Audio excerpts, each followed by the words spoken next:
Iglesia Bautista Misionera del Talar le invita a escuchar el siguiente mensaje que edificará su fe.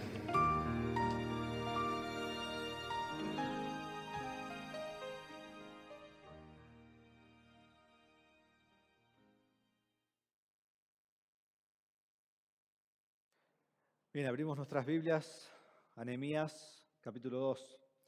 Nehemías capítulo 2 en esta mañana.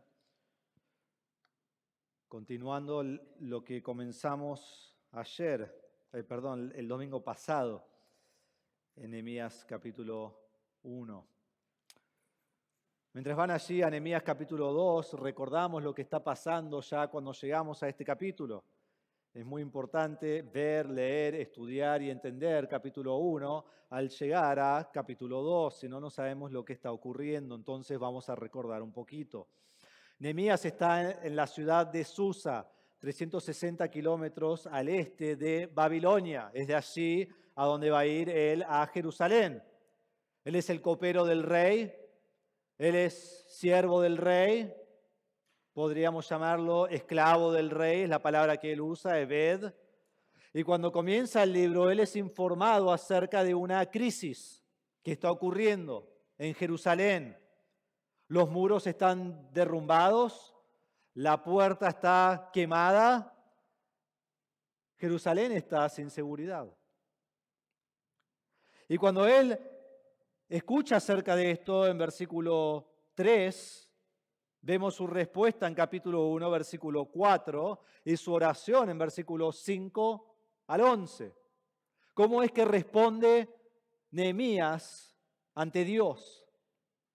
Él va en oración a Dios, quien es el único Dios soberano. Ese es Dios. ¿Qué significa eso? Él es el Dios que está en control de todas las cosas. Él es el Dios que mueve todos los eventos. Y Él hace todo de acuerdo a su voluntad, más allá de lo que el hombre quiera o no quiera. Dios ordena todas las cosas como Él quiere. Y es a Él a quien Nehemías va en oración. Y su oración exalta la soberanía de Dios. Él comienza, como vimos en versículo 5, te ruego, oh Jehová, Dios eterno, sin principio, sin fin, el gran yo soy, el gran Dios del cielo, grande y temible. Es a Él a quien ruega. ¿Cómo termina la oración? Versículo 11. Te ruego, oh Señor, Adonai, amo, maestro, en quien confía toda mi vida, a quien le rindo toda adoración, y el único digno de toda la adoración. Nehemías sabe a quién ora. Nehemías sabe a quién ora. Él ora al Dios todopoderoso, al Dios omnipotente, al Dios que él sirve más allá de su servicio al rey. Y comienza y termina la oración con un ruego al Señor. Y pide al final de la oración que Dios haga prosperar su camino. Que Dios le conceda favor delante del rey. Entonces él muestra dependencia total de Dios, quien es el único soberano. Eso es lo que vemos en capítulo 1. Entonces la pregunta al llegar a capítulo 2 es, ¿ya está?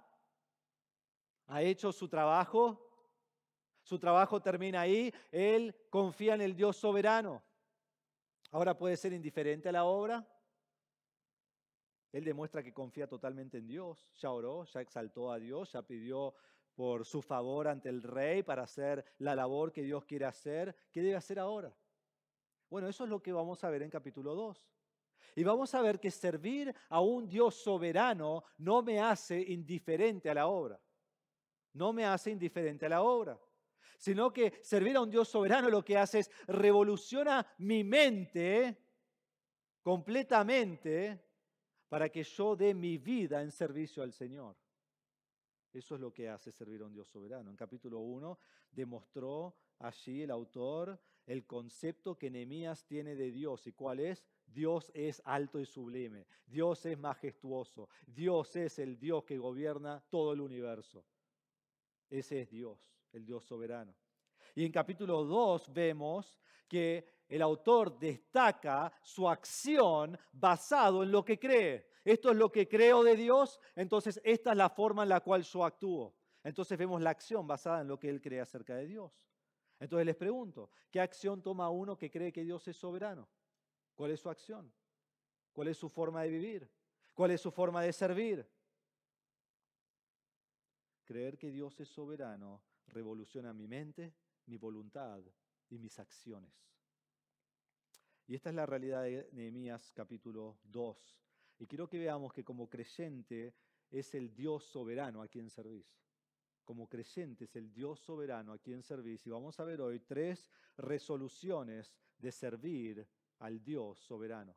3 resoluciones de servir al Dios soberano. Comenzamos con el primero. Versículos 1 al 5. En tu temor confías en el Señor. La primera resolución. Vos debes resolver en tu vida que en tu temor confías en el Señor. Eso es lo que vemos aquí de Nehemías. Vamos a leer el principio del versículo 1. Aconteció que en el mes de Nisán, han pasado 4 meses. Él recibió las noticias en capítulo 1, versículo 1, en el mes de Quisleu, noviembre, diciembre. Aquí estamos más o menos en abril, el mes de Nisán. Y por 4 meses Nehemías ha esperado. Y por 4 meses Nehemías ha estado orando. Y oró en varias maneras, lo podemos ver en capítulo 1. Primero oró pacientemente. Han pasado 4 meses y él está orando todo el tiempo pacientemente, esperando en el Señor, no apresurándose a lo que debe hacer, a cómo lo va a hacer, a cuál va a ser su tarea, sino aguardando en el Señor, esperando en el Señor, el momento del Señor. Es muy importante para eso para nosotros en la oración. Debemos orar pacientemente en los tiempos del Señor. Vivimos en un mundo donde queremos todo ya. Él ora pacientemente. Segundo, él ora fervientemente. Miren versículo 6 de capítulo 1, dice que él va día y noche ante el Señor, fervientemente. Al despertar, todos sus pensamientos y su voluntad está enfocado en Dios. Al irse a dormir, con toda la atención de lo que pasa en Jerusalén y de ir ante el rey, él descansa en las manos de Dios, fervientemente, día y noche, de continuo en oración con el Señor. No solo ora pacientemente, no solo ora fervientemente, él ora con disposición. En la oración, lo que hace Nehemías a través de este tiempo es que él se da cuenta que él es el hombre que Dios ha escogido para la misión. Y así como Isaías, en Isaías capítulo 6, en cierta forma, él dice, heme aquí, envíame a mí. Yo soy la persona. Y él ora al final del versículo 11, dice, y concédele a tu siervo favor delante de este hombre. Nehemías se da cuenta que él es el hombre que Dios ha elegido para hacer esta tarea. Ora con paciencia, ora con fervor, ora con disposición. Y vemos que ora con confianza, ora con confianza. Nehemías sabe que Dios le hará prosperar. Nehemías sabe que Dios le dará favor. Y hermanos, cuando llegamos a capítulo 2, el día ha llegado. El día ha llegado. Miren conmigo. Aconteció que en el mes de Nisán, en el año 20 del rey Artajerjes, estando ya el vino delante de él, tomé el vino y se lo di al rey. El día llegó. Nehemías se presenta ante el rey.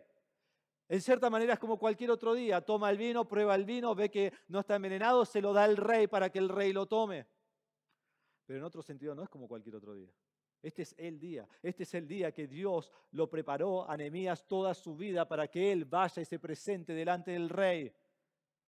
Es el día que por 4 meses Nehemías se preparó para el momento exacto, para el evento exacto, en el exacto, preciso momento, para que él vaya ante el rey y él ponga su vida en juego, porque su vida está en juego. Lo que él pediría del rey era peligroso. Lo que él pediría del rey podría encarcelarlo. Lo que él pediría del rey podría ser visto como traición y podría aún tomar su vida. Este puede ser el último momento de la vida de Nehemías. Ese es el lugar al cual él entra y esa es la escena de capítulo 2. Nehemías oró, Nehemías se preparó y ahora el día llegó. ¿Y qué va a ocurrir? Él pone todo en juego por la causa de Dios. Entonces allí en versículo 1 nos dice al final, yo nunca había estado triste en su presencia. Nehemías se presentaba ante el rey día tras día tras día, su semblante era bueno, él tenía una buena actitud, él tenía paz y gozo en su corazón, él nunca había estado triste, y es más, estar triste fue una ofensa capital contra el rey. Los reyes de Persia no permitían que alguien se presente ante ellos con tristeza, no podían, era un reglamento, era una ofensa capital. Y él se presenta ante el rey y él está triste. ¿Y por qué está triste? Bueno, versículo 3 nos va a decir por qué está triste. Porque tiene un peso en su corazón por sus hermanos en Jerusalén, que están en una ciudad que está destruida. Y la razón que está destruida es porque el rey dio un edicto en Esdras capítulo 4 diciendo, no los dejen seguir construyendo. Entonces tiene un gran peso. Entonces entra este día ante el rey, su semblante es distinto. No es como todos los días. Él jamás ha estado triste ante el rey, pero en este día él está triste. Y él está ante el rey. Y vemos la pregunta del rey en versículo 2. Porque el rey sabe que Nehemías está triste. El rey lo puede ver en su cara. Y la pregunta es, ¿por qué estás triste? ¿Por qué está triste tu rostro? Miren versículo 2. Así que el rey me preguntó, ¿por qué está triste tu rostro? No estás enfermo. Eso no es más que tristeza de corazón. El rey sabe que está triste. Dice, vos no estás enfermo, vos no te pasa nada mal. Y yo quiero saber por qué estás triste. Como diciendo, vos no podés estar triste ante mí. Está prohibido estar triste. Esto no es algo que yo permito de mis esclavos. Tu semblante debe ser bueno. Su vida está en peligro. Y miren versículo 3 cuando comienza el final del versículo 2 dice, entonces tuve mucho temor. Él tiene temor porque él sabe lo que él está haciendo y lo que no debe hacer. Y su mente y sus emociones cambian de gran tristeza a gran temor ante el rey. Está atemorizado porque él sabe lo que significa esto, lo que él está haciendo. Y cuando leemos capítulo 2 y los primeros versículos debemos sentir una tensión en el ambiente. Allí está el rey, allí está Nehemías presentado ante el rey. Nehemías está haciendo algo que es una ofensa capital ante el rey. Y el rey le dice, ¿por qué estás triste? Y Nehemías sabe que la respuesta a esa pregunta lo pone a él en contra del rey. Porque la razón en que está triste es por lo que Artajerjes ha hecho en contra del pueblo. Y tenía temor, mucho temor, gran temor. El temor lo está abrumando. Y debía responder ante el rey en un momento con sabiduría, eligiendo bien sus palabras porque quizás son las últimas. Pero esta fue la oportunidad que Dios le otorgó y él lo sabe. Dios lo puso en este lugar para este momento, para dar esta respuesta ante el rey. ¿Se va a achicar o le va a decir lo que se ha preparado para hacer por 4 meses? Entonces, ¿cómo responde? ¿Cómo responde? Determina el temor mayor que él tiene. Él teme al rey, pero él teme a Dios. En versículo 5 del capítulo 1 nos dijo que Jehová es el Dios del cielo. Él es grande y temible. Versículo 11 nos dice que Él es Jehová, Él es Adonai, en quien Nehemías se deleita en temer. Es a Jehová a quien él teme. Entonces, por un lado, él teme al monarca, al hombre más poderoso de la tierra, pero por otro lado, aún más, él teme al Dios soberano. Entonces, por un lado, él teme al que puede quitarle la vida, pero por otro lado, aún más, él teme al que le ha dado vida. Entonces, aunque teme al hombre, su temor mayor veremos que es a Jehová. ¿Por qué? Porque en su temor él confía en el Señor. En su temor él confía en el Señor. ¿Cómo enfrentarás el temor vos cuando tu vida sea amenazada? ¿Cómo vas a enfrentar el temor? Fue Martín Lutero quien puso su vida en juego confiando en Dios. Luego de que él clavó la tesis en la puerta allí en Wittenberg en 1517, 4 años más tarde, después de muchas cosas que él escribió, querían reunirse con él para que él se retracte de todo lo que él había escrito y básicamente que él se retracte de decir que la palabra de Dios, la Escritura, es la única autoridad, es la autoridad final para todo creyente. No es el Papa, no es el concilio, no es la tradición de la iglesia. Y le dijeron, presentate en Worms y presentate en este lugar, y cuando te presentes te vamos a dar un salvoconducto, que es que vamos a hablarte, vos vas a responder preguntas y no te va a pasar nada, no hay consecuencias. Pero él sabía la historia, y sabía que 100 años antes, en 1415, en ese tiempo, John Hus se presentó ante los líderes de la Iglesia Católica, le dieron salvoconducto, y después lo proclamaron como hereje y lo quemaron. Entonces, salvoconducto no significaba absolutamente nada. Y él se presenta allí. Y él se presenta para demostrar que la Escritura es la única autoridad, que eso era en ese tiempo digno de muerte. Y entonces le dicen a él que se retracte de sus escritos y él dice así muy famosamente, a menos que no esté convencido mediante el testimonio de las Escrituras o por razones evidentes, ya que no confío en el Papa ni en su concilio debido a que ellos han errado continuamente y se han contradicho, me mantengo firme en las Escrituras a las que he adoptado como mi guía. Mi conciencia es prisionera de la palabra de Dios y no puedo ni quiero revocar nada reconociendo que no es seguro o correcto actuar contra la conciencia. Y miren cómo termina. Que Dios me ayude. Amén. ¿Qué vemos en él? Un hombre fuerte, un hombre con coraje, un hombre que habla en una sala lleno de inconversos que quieren verlo muerto por lo que él está predicando. Y él con firmeza habla acerca de lo que es la Escritura, la palabra de Dios. Y al final dice, que Dios me ayude. ¿Por qué? Porque hay temor. Pero no deja que el temor cierre su boca. Él no muere en ese concilio, después buscan su vida para matarlo, pero él no muere como mártir en su vida. Pero en su temor él confió en el Señor. Años después, John Rogers, le he contado su historia. Él vivió en los años 1550 bajo el reinado de María Tudor, María la Sangrienta, María que mató a toda clase de personas y este fue el primero que ella mató. Y lo que pasó con John Rogers es que él también se puso en contra de lo que la Iglesia Católica enseñaba, aferrándose a las Escrituras. Y lo que hicieron con él es lo llevaron a su ciudad, donde estaba su iglesia, lo caminaron por toda la ciudad, llevándolo al lugar donde lo matarían. ¿Vos no pensás que él tuvo temor caminando hacia ahí? Y lo pasaron por adelante de su casa, y mientras pasaba por adelante de su casa y toda la gente estaba afuera, allí estaba su esposa con sus 10 hijos que él iba a dejar atrás. ¿Pensás que no tuvo temor? Y lo llevaron adelante de la iglesia y lo quemaron allí. Y aún antes de quemarlo le dijeron, si vos te retractás, nosotros no te quemamos. ¿Pensás que no tuvo temor? Sí.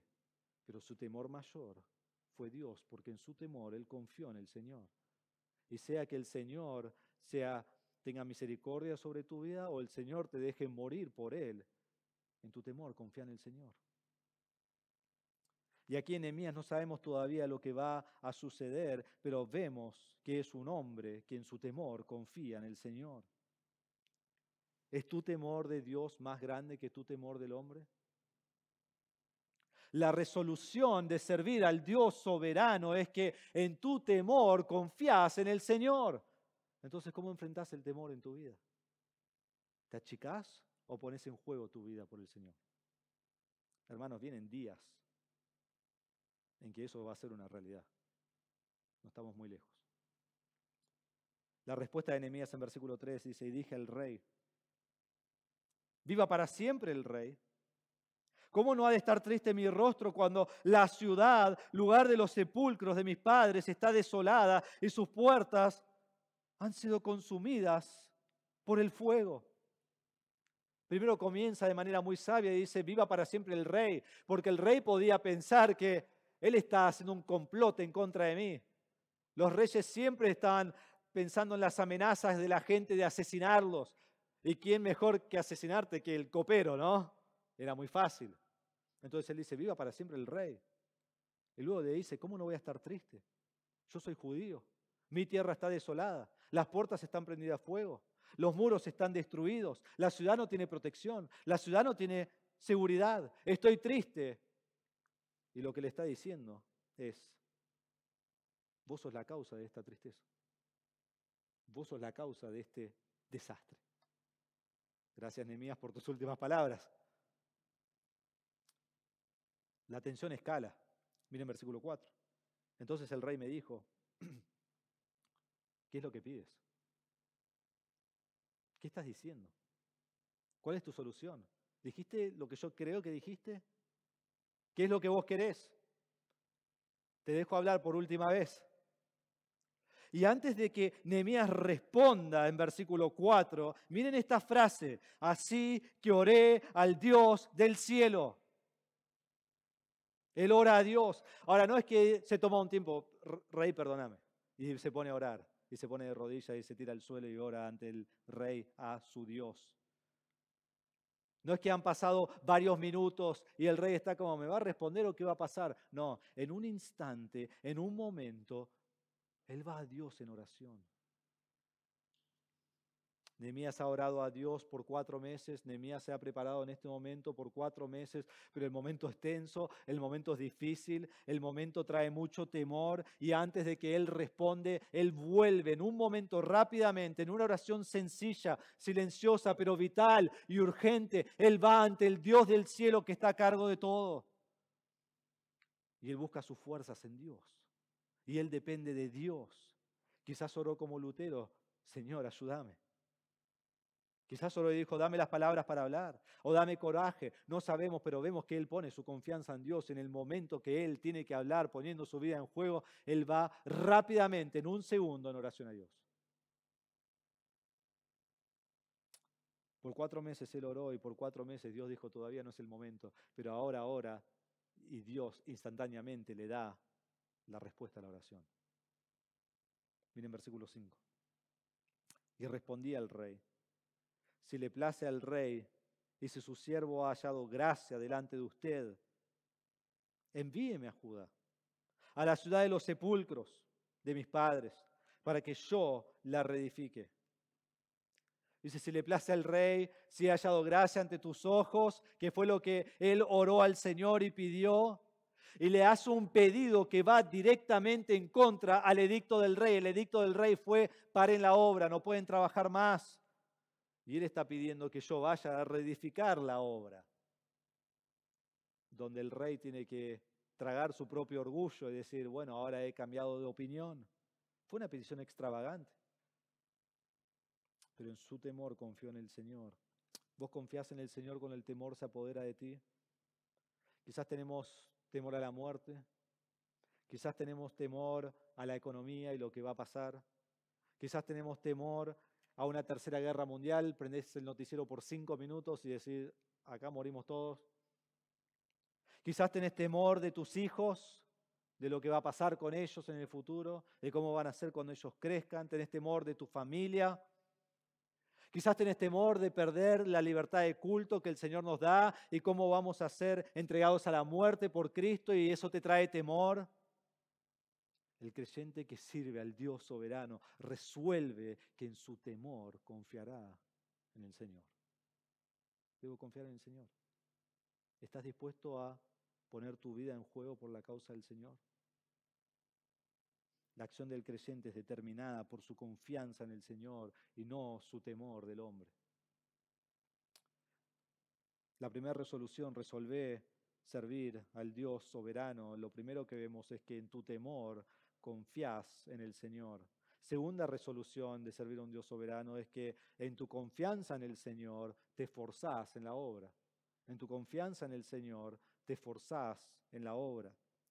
Y eso lo vamos a ver en versículos 6 al 18. Escucho una frase que es muy buena, pero a veces puede ser tramposa, y es esta: yo confío en Dios. Yo confío en Dios. Dios es soberano, yo confío en Él. Él hará su obra, yo solo tengo que sentarme y mirar cómo Él la hace. Pero hermanos, debemos entender que confianza en Dios no elimina la responsabilidad del hombre. No elimina la responsabilidad del hombre. Vos debés planificar. Vos debés tener una meta, vos debés determinar qué harás y cómo lo harás y qué precisarás para lograr lo que harás. Y eso es exactamente lo que vamos a ver de Nehemías. Nehemías tiene confianza absoluta en Dios. Nehemías ha confiado en todo lo que ha hecho en Dios. Sabe que Dios es soberano. Sabe que Dios actuará de acuerdo a su voluntad. Y Él está en control de todo. Y Él aún no puede cambiar nada de lo que Dios ha determinado. Pero aún en eso, y sabiendo que Dios es la autoridad y Dios determina como Él quiere, no elimina el esfuerzo de su obra. Dios ha elegido a Nehemías para hacer esta obra. Y por 4 meses, lo que vemos en versículos 6 al 18 es que por 4 meses Nehemías no solo ha estado orando, sino que Nehemías se ha estado esforzando y planificando. Y cuando viene el momento ante el rey le hace preguntas y Nehemías responde porque está preparado. Está preparado. Él sabe la tarea que tiene que hacer. Él sabe cuánto tiempo tomará la tarea. Él sabe las cartas que necesita para llegar a Jerusalén. Él sabe las cartas que necesita para que le den madera, para que le edifique. Él sabe todas estas cosas. El rey pregunta, Nehemías responde. Y Nehemías aún le pide más cosas, las que él necesita. ¿Por qué? Porque confiar en la soberanía de Dios no produce vagancia. No produce indiferencia.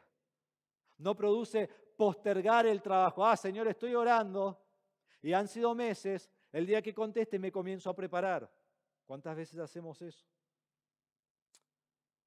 El hombre que confía en Dios mientras está orando ya está planificando, ya se está esforzando, ya se está preparando para que el momento que Dios conteste está listo y tiene un plan. Algunos quizás dicen, yo quiero ser pastor o misionero. Y la pregunta es, bueno, ¿cómo te estás preparando? ¿Cuál es tu plan ahora? ¿Qué estás haciendo? ¿Cómo lo vas a lograr? No es que entras a una sala, apretás un botón y sos pastor. No es así. Algunos dicen, yo quiero hacer tal y tal ministerio. Bueno, ¿cómo lo harás? ¿Qué propósito tiene el ministerio? ¿Qué precisarás? ¿Cómo lo lograrás? Tenés que tener un plan. Al confiar en el Señor, te esforzás en la obra. Entonces miremoslo, versículo 6 dice, entonces el rey me dijo, estando la reina sentada junto a él, ¿cuánto durará tu viaje? ¿Y cuándo volverás? Y le agradó al rey enviarme. Y yo le di un plazo fijo. Allí está el rey, allí está junto a la reina. Y él le hace esta pregunta, que muestra que él tiene favor, que Nehemías halló favor ante el rey. Es como diciendo, bueno, está bien, vos tenés que ir a reedificar la ciudad. ¿Qué es la tarea que vas a hacer? ¿Cuánto va a durar? ¿Y cuándo vas a volver? Porque yo te quiero acá. Ahora, sabemos que él va a estar allí por 12 años, pero aunque aquí no dice el tiempo, calculo que terminó la obra, que terminó en 53 días y se presentó ante el rey de nuevo, pero el rey lo dejó seguir siendo gobernador en Jerusalén. Pero tal como él oró en capítulo 1, versículo 11, pidiendo favor delante del rey, y tal como él pidió en capítulo 2, versículo 5, si haya favor ante el rey, aquí en versículo 6 vemos que él ha hallado favor ante el rey. Y es como que la tensión es cortada, la tensión termina, tiene la aprobación, lo que ha orado por 4 meses, ahora el rey ha dicho, puedes ir, ¿cuándo vas? ¿Cuándo volvés? Pero quizás el rey no lo hubiera mandado si él no tenía un plan. Pero allí, versículo 6 dice, y le agradó al rey enviarme, y yo le di un plazo fijo. Él ya estaba listo. Déjame que saque mis apuntes, rey. Me voy este día, vuelvo este día, esto es lo que va a tardar, esto es lo que hay que hacer, ya tenemos todo planeado. Increíble, porque él ha usado todo este tiempo esforzándose en lo que iba a ser su tarea, en lo que iba a ser su obra. Entonces, versículo 7 no solo le da este plazo, pero es muy audaz. Dice, le dije al rey, si le agrada al rey, que se den cartas para los gobernadores de las provincias más allá del río para que me dejen pasar hasta que llegue a Judá. Y una carta para Saf, guarda del bosque del rey, a fin de que me dé madera para hacer las vigas de las puertas de la fortaleza que está junto al templo, para la muralla de la ciudad y para la casa a la cual iré. Entonces él le pide aún más cosas, 2 cosas más. Le pide cartas para que él pueda hacer el viaje de Babilonia hasta Jerusalén. Iba a necesitar esas cartas para atravesar distintos lugares, especialmente Samaria para llegar a Jerusalén, porque Samaria es enemigo de Jerusalén. Y no iban a querer que él entre a Jerusalén y tenía que pasar por allí. Entonces él le pide cartas al rey para que él pueda pasar, porque él iba a ir a hacer una gran tarea, iba a necesitar esa autorización del rey. Pero no solo eso, sino que en versículo 8 dice que pide una carta para Saf, el guarda del bosque, para que Él le dé madera, porque Él ya sabe el trabajo que va a hacer. Necesita madera para la fortaleza que está al lado del templo, que era algo alto que miraba alrededor para poder protegerse de los enemigos. Necesita madera para los muros, porque no solo llevaban toda la construcción que viene con cosas como el cemento y eso y ladrillo, sino que es una construcción también que hay madera. Y tercero, lo necesitaba para la casa en la cual él va a vivir. Él ya tiene todo planeado. Y le dice al rey, necesito esto, esto, esto y esto. Y entonces el rey se lo concede. ¿Por qué se lo concede el rey? Porque es bondadoso. ¿Por qué se lo concede el rey? Porque Nehemías es extraordinario. ¿Por qué le concede esto el rey a Nehemías? Miren versículo 8, el final. Y el rey me lo concedió porque, nos da la razón, porque, y es la única razón que se lo concede el rey, la mano bondadosa de mi Dios estaba sobre mí. La mano bondadosa de mi Dios estaba sobre mí. Increíble. Dios en su soberanía movió el corazón del rey y movió el corazón del rey de una manera que el rey va en contra de su edicto anterior para hacer lo que Dios ha terminado, que Dios quiere que haga. Y esto es lo que hace. Y fue tan solo por la bondad de Dios que Nehemías tiene favor ante el rey. ¿Qué hace Nehemías cuando Dios le da ese favor? Él da toda la gloria a Dios. Toda la gloria a Dios. Cuando Dios contesta sus oraciones, le da la gloria a Dios. ¿Qué haces vos cuando Dios contesta tus oraciones? Decís, bueno, pero Dios contestó, pero yo planifiqué, yo trabajé, yo lo logré, yo lo hice, fue mi esfuerzo, yo me levanté a las 5 de la mañana, yo me fui a dormir tarde, yo lo hice. No, pero vos no lo lográs sin la bondad de Dios. Es por medio de Dios que vos lo lográs. En realidad es Dios que lo logra por medio tuyo. Entonces a Él sea la gloria. Y eso es lo que vemos que hace Esdras aquí. Da toda la gloria a Dios. Entonces en versículo 9, él llega allí a Israel, dice, fui entonces a los gobernadores de más allá del río. Este es el río Éufrates. Y les entregué las cartas del rey. El rey también había enviado conmigo oficiales del ejército y hombres de a caballo. Entonces él llega allí, él entrega las cartas del rey, quizás también tuvo que entregar en el camino, no nos dice, para eso que lo pidió, pero ahora llega a Judá, él entrega estas cartas, pero él no va solo. Miren lo que dice, el rey también me envió con oficiales del ejército. Me envió con hombres de a caballo, es como que lleva un pequeño ejército, ¿no? Uno chiquito. Pero ¿qué muestra esto? Muestra que él tiene la autoridad del rey, que él está siendo respaldado por el rey.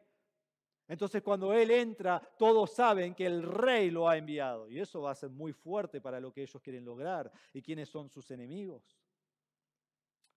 Entonces él llega allí. Y en versículo 11 nos dice que llegó a Jerusalén y después de estar allí 3 días. Él está allí en Jerusalén por 3 días, quizás fue un tiempo de descanso. Lo mismo hizo Esdras cuando llegó a Jerusalén, estuvo 3 días sin hacer nada. Quizás indagó acerca de estos muros, de esta puerta de la ciudad y lo que debía hacer. No sabemos. Pero luego de los 3 días él comienza a investigar. Miren versículo 12, me levanté de noche, yo y unos pocos hombres conmigo, pero no informé a nadie lo que mi Dios había puesto en mi corazón que hiciera por Jerusalén. No se llevaba conmigo ningún animal excepto el animal sobre el cual yo iba montado. Nehemías ha llegado a Jerusalén, pero nadie sabe por qué Nehemías llegó a Jerusalén. Nadie sabe por qué él está ahí. Solo él lo sabe. Entonces lleva a algunos de los hombres más confiables que él tiene a su alrededor y va de noche, cuando nadie lo sabe, y comienza a investigar el muro. Dice el versículo 13, salí de noche por la puerta del valle hacia la fuente del dragón y hacia la puerta del muladar, inspeccionando las murallas de Jerusalén que estaban derribadas y sus puertas que estaban consumidas por el fuego. Pasé luego hacia la puerta de la fuente y hacia el estanque del rey, pero no había lugar para que pasara mi cabalgadura. Así que subí de noche por el torrente e inspeccioné la muralla, entonces entré de nuevo por la puerta del valle y regresé. ¿Qué hace? Sale a inspeccionar toda la ciudad, y por lo que he leído y he visto, no va alrededor de toda la ciudad, sino que llega hasta cierto lugar y después vuelve a entrar por donde ha salido. Y comienza a investigar, a inspeccionar todo lo que hay que hacer. Esta es una cualidad de un gran líder. Él no llega a Jerusalén y dice, acá estoy, estoy para que reedifiquemos el muro, sin saber qué va a hacer. No, ahora él ha llegado y ahora él ha estado 3 días haciéndonos nadie sabe qué cosa y ahora de noche va y comienza a inspeccionar todo el muro para que cuando él se presenta ante el pueblo, él ya tiene un plan de lo que van a hacer. El hombre es muy sabio y aún esto se lo ha dado Dios porque la sabiduría viene de Dios. Entonces versículo 16 dice, los oficiales no sabían a dónde yo había ido ni qué había hecho. Estos son los oficiales que vinieron con él. Tampoco se lo había hecho saber todavía a los judíos, ni a los sacerdotes, ni a los nobles, ni a los oficiales, ni a los demás que hacían la obra. Él viene y nadie sabe por qué vino.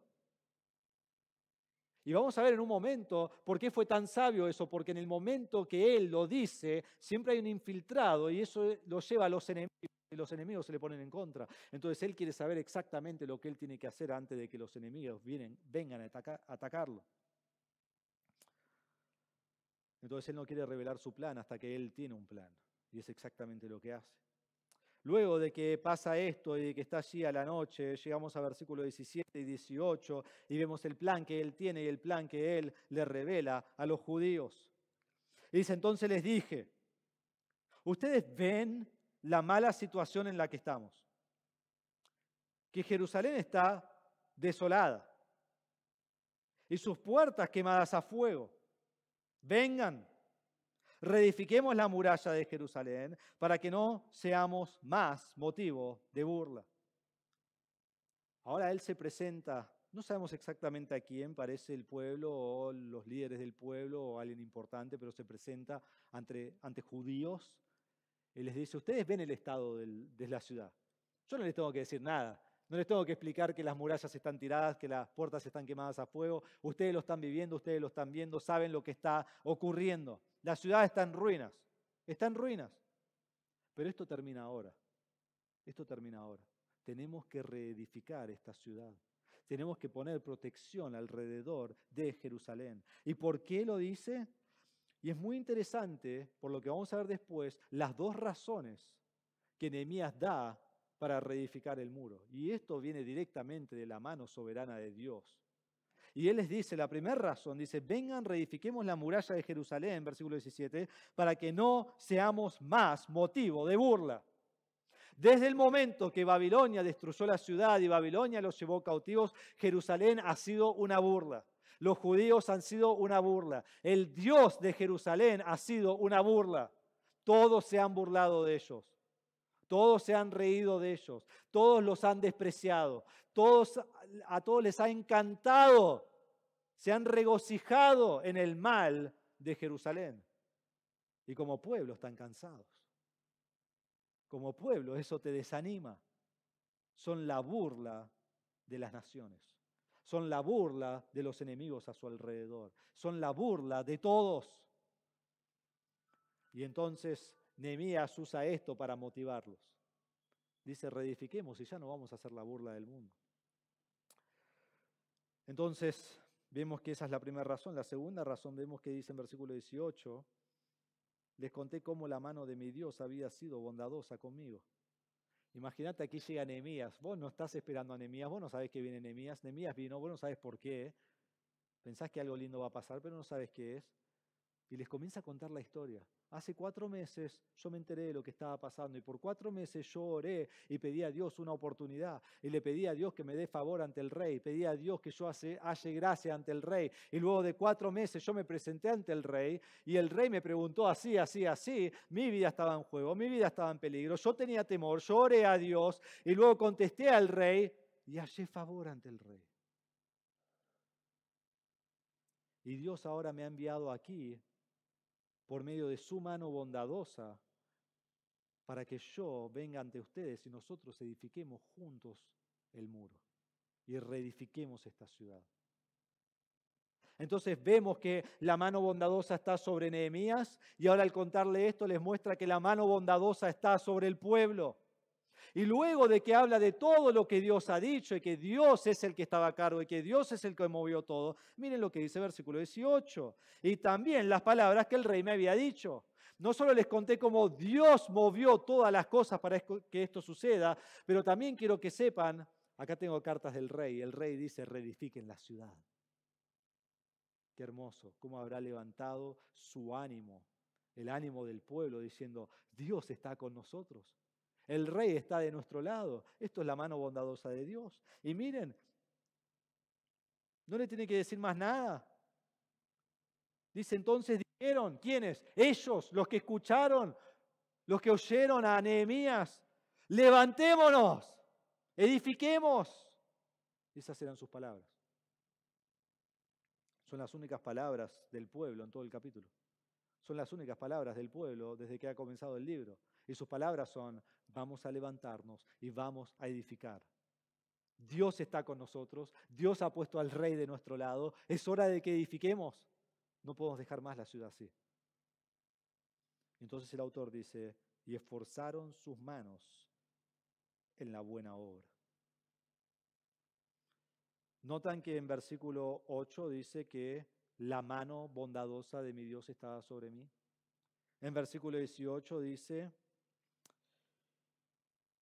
les conté cómo la mano de mi Dios había sido bondadosa conmigo.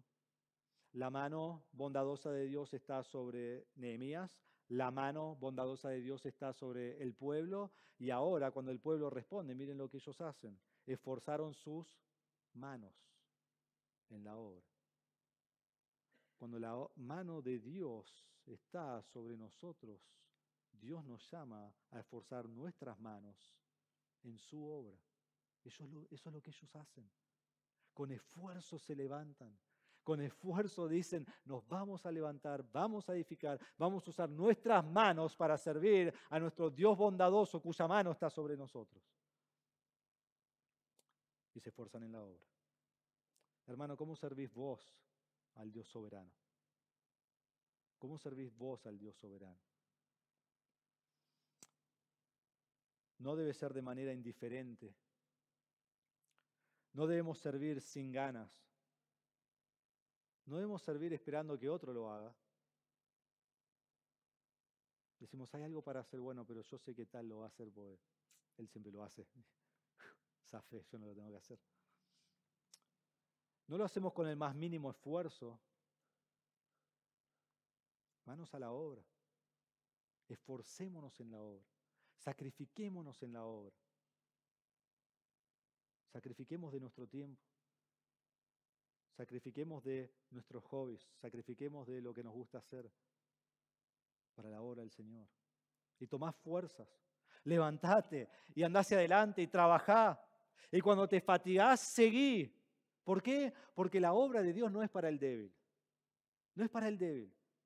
La obra de Dios no es para el fácil de desanimar. La obra de Dios es para el fuerte. ¿Y sabes dónde encuentra su fuerza? En el Señor. Es para esa persona que es la obra de Dios. Y no esforzarte en la obra de Dios es una marca de no entender que Dios es soberano. Porque cuando yo entiendo que Dios es soberano, yo me esfuerzo en la obra. ¿Cómo te esforzás vos en la obra del Señor? Hermanos, levantate, hacé la labor del Señor. Esta es la segunda resolución, resolver que en tu confianza te esforzarás en la obra del Señor. No haciendo lo mínimo, sino dándolo todo, en preparación para la obra y en la obra misma, levantémonos y hagamos la obra, esforzando nuestras manos. Hermanos, vemos aquí en este pasaje 3 resoluciones de servir al Dios soberano. La primera resolución es que en tu temor confías en el Señor. La segunda resolución es que en tu confianza en el Señor te esforzás en la obra. Y la tercera resolución es que en tu esfuerzo en la obra no desmayás ante la oposición. En tu esfuerzo en la obra no desmayás ante la oposición. El enemigo de Dios siempre se opone a la obra. Siempre. Y más nos esforzamos, más fuerte va a ser la obra del enemigo, más nos quiere destruir. Quiero mostrarle cómo el enemigo responde a la obra de Dios en el libro de Nehemías. En capítulo 2, versículo 10 dice, cuando se enteraron, Sanbalat, el horonita, y Tobías, el oficial amonita, les disgustó. ¿Qué dice? Cuando se enteraron, les disgustó. Miren versículo 19. Pero cuando se enteraron, estos hombres, se burlaron. Capítulo 4, versículo 1.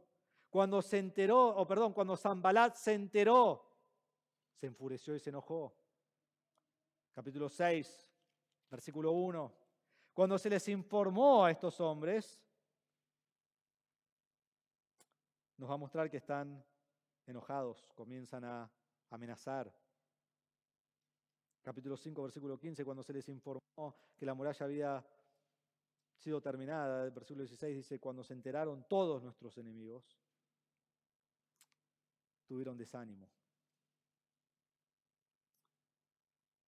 Cada vez que la obra va avanzando un poco más en el libro de Nehemías, los enemigos se enteran.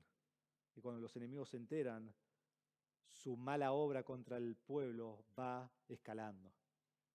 El fuego del infierno en sus corazones se hace más fuerte, más arduo.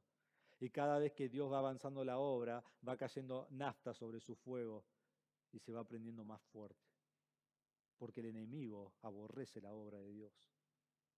Y vemos entonces en capítulo 1, versículo 10, que Sanbalat y Tobías se enteran tan solo que alguien viene para procurar el bienestar de Israel y les disgusta, están enojados. En versículo 1:19 van a comenzar a edificar y se burlan de ellos y los desprecian al escuchar esto. En capítulo 4 se enfurecen y se enojan porque van a comenzar la obra. En capítulo 6, versículo 1, mandan cartas de amenaza, de intimidación, porque el muro está casi terminado. Y quisieron engañar a Nehemías. Y quisieron manchar el testimonio de Nehemías. Y quisieron desacreditar a Nehemías.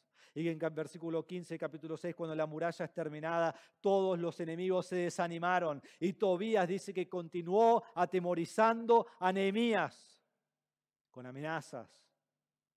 Es más, miren capítulo 6, versículo 9. Porque todos ellos querían atemorizarnos, pensando que nos desanimarían. Versículo 13. Le pagaron por esta razón para que yo me atemorizara. Aún pagaron a alguien que le mienta a Nehemías para que él tuviera temor. Versículo 14. Acuérdate, Dios mío, de Tobías y de Sanbalat, conforme a estas obras suyas, también de la profetisa Noadías y de los demás profetas que estaban atemorizándome. Vez tras vez va escalando. No empiezan atemorizando, pero ahí es donde terminan, mandando cartas, queriendo desacreditarlos, porque el enemigo siempre intenta destruir la obra de Dios. Debemos saberlo porque va a pasar en esta iglesia. Y a medida que crecemos en la fe y a medida que estamos más firmes en el Señor, los ataques serán más fuertes. Y tenemos que estar listos. Tenemos que estar listos. No dejemos que nos desanime. No dejemos que crea contiendas en la iglesia. Los hombres malvados buscan atemorizar al hombre de Dios y a las personas de Dios que hacen la obra de Dios. Entonces, cuando te esforzás en la obra, la oposición viene. Pero hermano, no te desanimes porque Dios está contigo.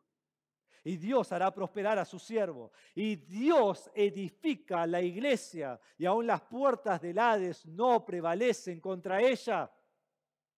Este es el infierno que quiere destruir la iglesia, pero no puede. No puede. Y aún si el gobierno dice no pueden juntarse más y destruyen esta iglesia, nos vamos a juntar en otra manera.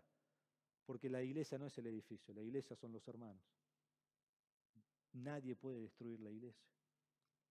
Entonces aquí en este capítulo, en esta escena de capítulo 2, tenemos dos escenas. Es muy interesante cómo Esdras escribe. Hay dos escenas con un mismo final. Dos escenas con un mismo final. La primera escena es que Dios le da favor a Nehemías ante el rey. ¿No? Lo vimos, versículo 1 al versículo 9. Y ahí tenemos el final de esa escena y la respuesta es la respuesta de los enemigos. En versículos 11 al 18 tenemos la segunda escena, que ahora Nehemías ha llegado a Jerusalén y Nehemías ha inspeccionado, Nehemías se presenta ante el pueblo y les dice lo que van a hacer. ¿Y cómo termina esa escena? De la misma manera que la primera, con los enemigos enojados.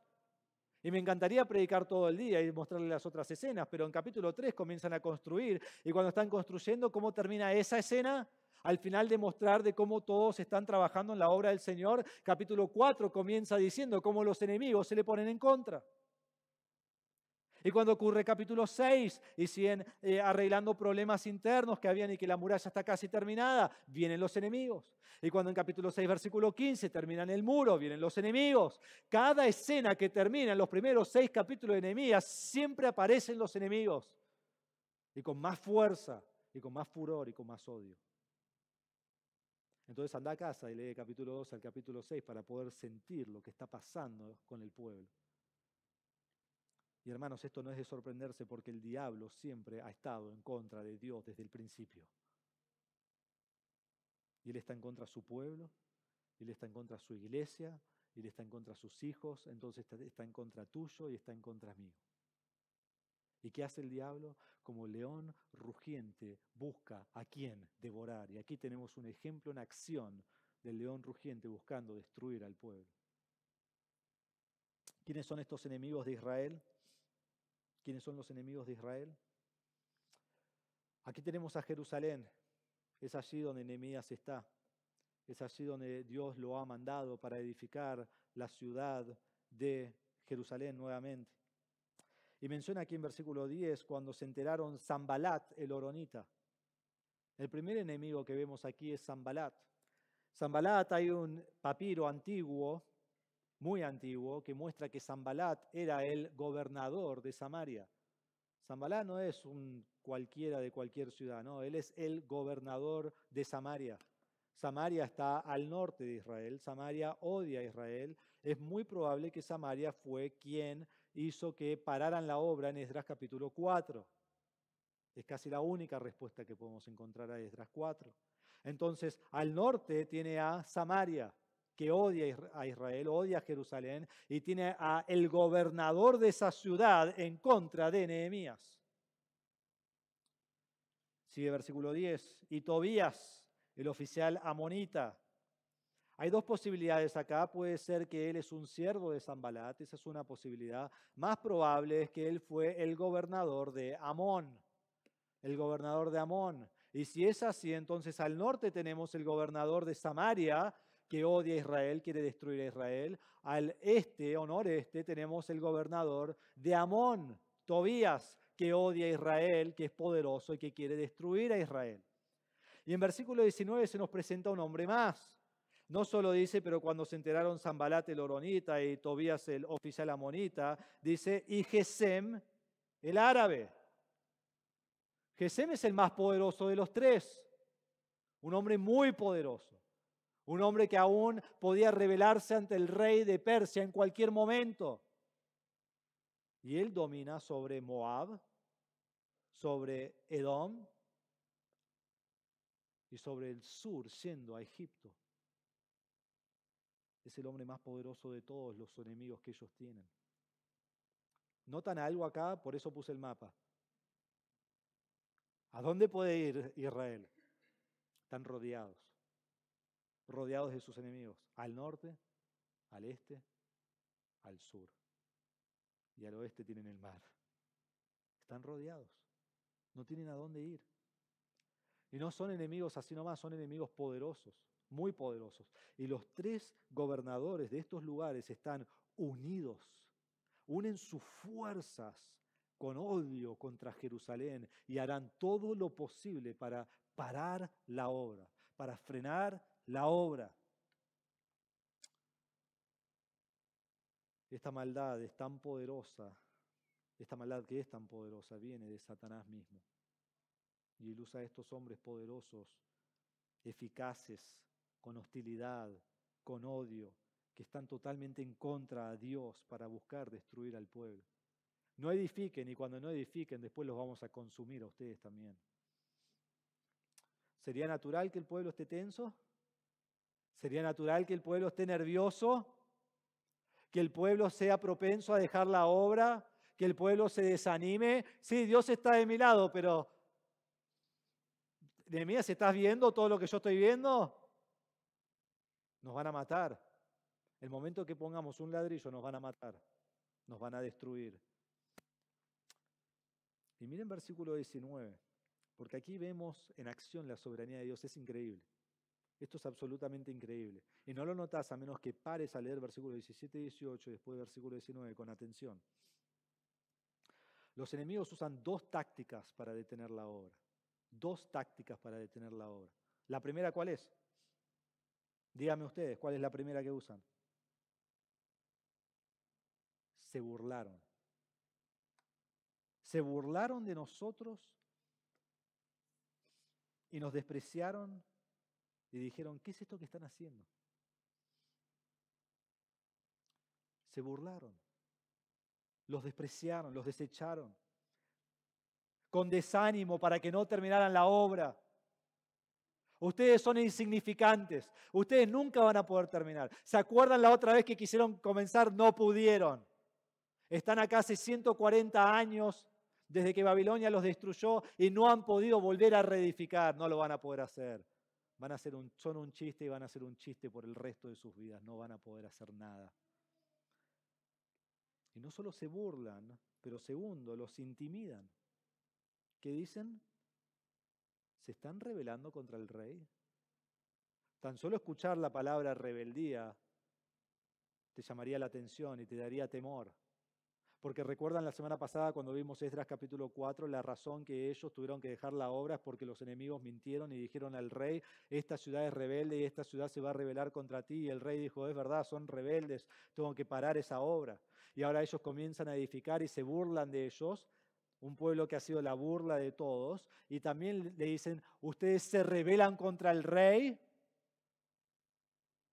Estos hombres no solo tenían el poder para ir y persuadir al rey que se estaban rebelando, pero estos hombres podían unirse contra el rey y tratar de matarlo. Pero hermanos, vean esto. Aunque los enemigos buscaban infundir temor, ¿cuáles son los dos aspectos que tocaron? ¿Ya saben lo que voy a decir? En versículo 18, 17 y 18, ¿de qué habló Nehemías?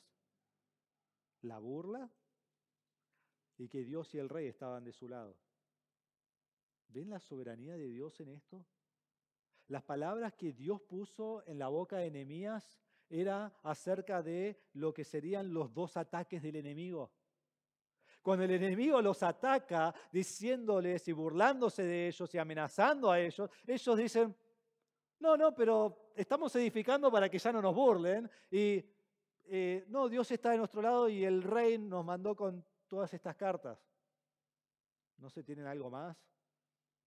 ¿Alguna otra arma? Porque eso no va a hacer nada. ¿Por qué?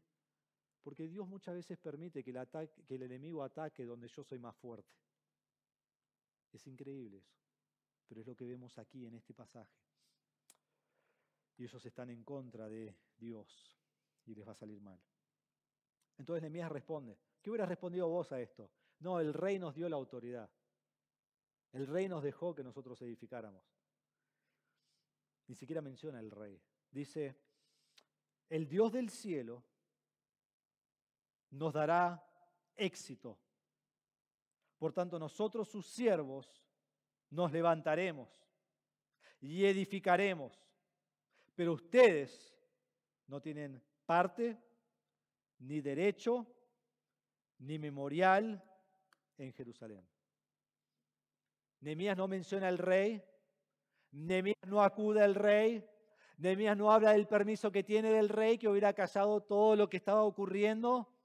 Él acude a una fuerza mayor, él acude al que determina lo que el rey hace, él acude a Dios, el Dios soberano, Jehová, Adonai, el Señor, el Dios del cielo grande y temible, porque es Él que les va a dar éxito para la tarea y acude a esta fuerza mayor. Entonces, ¿sabes qué? El enemigo puede ir a convencer al rey. El enemigo puede ir y matar al rey. El enemigo puede luchar contra el rey, pero no es contra el rey contra quien es esta lucha, es contra Dios, es contra Jehová. Y Dios ha determinado que Israel va a tener éxito. Entonces, en otras palabras, los enemigos están fritos. No pueden hacer nada. Hagan lo que hagan, se muevan como se muevan, sea cual sea su táctica, ya han perdido. porque Dios siempre será victorioso. Hermanos, nadie puede frustrar, nadie puede estorbar, nadie puede cambiar los planes de Dios. Estos malvados son poderosos, son los hombres más poderosos del otro lado del Éufrates, alrededor de Jerusalén. Pero Nehemías tiene al Dios del cielo de su lado y va a tener la victoria. Entonces, en medio de oposición, no desmayo. En medio de oposición, no desmayo. La resolución que tuvieron ellos es que se levantaron y edificaron. Y Él les dice, ustedes no van a participar, ustedes no se van a acercar, ustedes no van a tener parte con nosotros. Váyanse. Igual que lo que les dijo Esdras en Esdras capítulo 4. Entonces, hermanos, no temamos lo que puede hacernos el enemigo. Y en la obra siempre va a haber oposición. No pensemos que no va a haber. Y oposición fuerte y dura en la obra de Dios. Habrá oposición de los enemigos de afuera, gente que aborrecerá la iglesia, gobiernos que aborrecerán la iglesia y atacarán la iglesia, religiones que se pondrán en contra de la iglesia y que querrán destruir la iglesia. Lo vemos en toda la historia, lee la historia cristiana y vas a ver todas esas cosas ocurren vez tras vez tras vez. Hay oposición de afuera, pero no solo de afuera, habrá oposición de adentro. Habrán personas en la iglesia, aquí en el talar, que serán lobos vestidos de ovejas. Y tenemos que estar atentos. Y tenemos que estar mirando. Y tenemos que estar velando. Y tenemos que tener cuidado. Y esas personas querrán manchar nuestro testimonio. Irán tras la lideranza. Irán tras el pastor. Irán tras el diácono. Irán tras los que están a cargo en el ministerio. Irán tras todo aquel que quiere servir a Dios. Habrá oposición de adentro. Y tenemos que estar preparados. Pero que no te desanime. No quiero ser parte de la iglesia entonces porque hay oposición. No, es de ánimo porque más firme estamos en el Señor, más oposición hay. Es una palabra de ánimo. ¿A quién es el que mataron en la cruz? A Cristo. ¿Por qué? Porque hubo oposición contra lo que Él predicaba. A los apóstoles, a hombres en la historia. Porque el Evangelio es ofensa y todos se oponen a Él. Entonces no dejes que esa persona te convenza. No dejes que los de afuera te convenzan a dejar al Señor. No dejes que el que viene de adentro y quiere destruir la iglesia y manchar el testimonio de todos y desacreditarlos te convenza. Sino que te convenza que servís a un Dios todopoderoso y en fin, Él va a cuidar de sus siervos y podés confiar en Él. Entonces, en medio de oposición, no desmayes, aferrate a Dios, levantate y trabajá. Y cuando parece que el enemigo te destruirá, recordá que vos servís al Dios del cielo y Él está de tu lado. Y Él es grande y temible.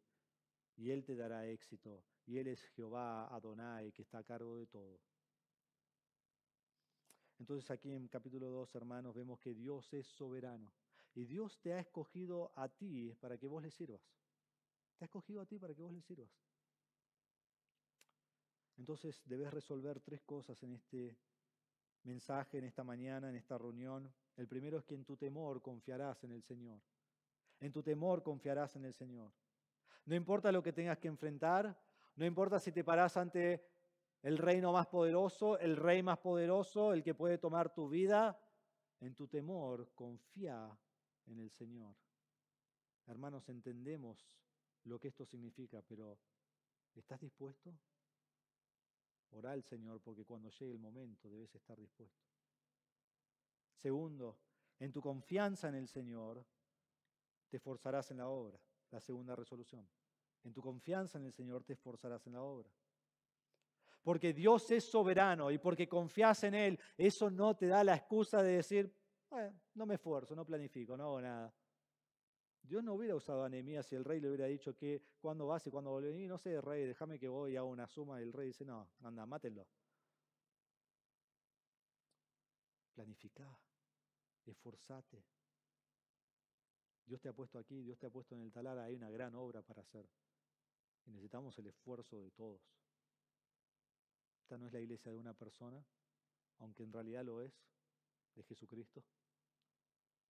Pero nos ha llamado a todos, nos ha salvado, nos ha puesto en el lugar que nos ha puesto para esforzarnos en la obra. Entonces, Dependemos totalmente de Dios, Dios es soberano, confiamos totalmente en Él y mientras lo hacemos, Dios nos llama a esforzarnos con todo lo que somos en su obra. Tercero, en tu esfuerzo en la obra, no desmayarás ante la oposición. Esa es la tercera resolución. En tu esfuerzo en la obra, no desmayarás ante la oposición. ¿Qué haces? Te aferrás al Dios del cielo. Te aferrás a Jehová, porque Él no te va a abandonar en medio de la oposición. Entonces no te preocupes lo que te puede hacer el enemigo, preocupate en servir al Dios soberano, porque el fin es ante Él que rendís cuentas. Y cuando Dios te hace prosperar, y cuando Dios te da éxito, y cuando resolvés esto en tu corazón y estás sirviendo al Señor y estás creciendo y ves la mano de Él, dale toda la gloria, porque Él lo ha logrado. Hermano, vos no lograste nada. Yo no logré nada. Dios es el que logra su obra por medio de nosotros. A Él sea la gloria. Entonces resolvé en tu corazón servir al Dios soberano y Él te dará éxito en su obra para su gloria. Vamos a orar.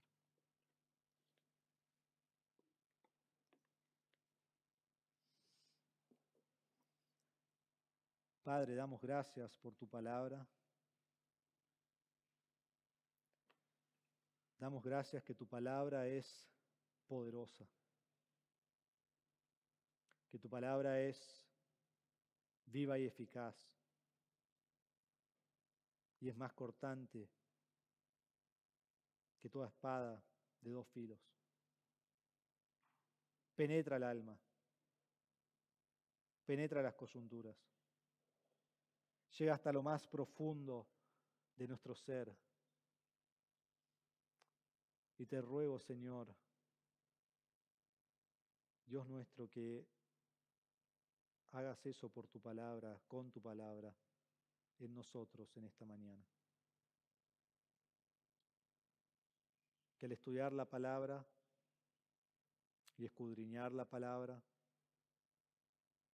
y meditar y enfocar nuestros pensamientos y entender lo que has escrito, los principios que vemos, que nosotros estemos resueltos en servir a Dios, resueltos en servir al Dios soberano. En nuestro temor, que confiemos en el Señor. En nuestra confianza en el Señor, que hagamos tu obra. Y al hacer tu obra, que no desmayemos cuando venga la oposición. Y viene, y está marchando, y viene con furor, porque te odian a ti, y odian a tus hijos, y vienen con todo el fuego del infierno. Pero Padre, nosotros damos gracias porque estamos del lado victorioso, del lado que gana. Pero eso no nos hace indiferentes, eso no nos pone a un costado, no estamos en la hinchada mirando el partido, estamos jugando en el partido. No estamos al costado viendo a los gladiadores en el centro, somos los gladiadores que están luchando por ti. Padre, no seamos pasivos en nuestra vida, sino activos, viviendo, sirviéndote a ti con acción. Que lo que hemos escuchado hoy, Señor, penetre hasta lo más profundo de nuestro ser y que eso llegue a tener fruto en nuestra vida y que actuemos de acuerdo a lo que hemos aprendido. Que tu nombre sea glorificado en esta mañana, en el nombre de Jesús. Amén.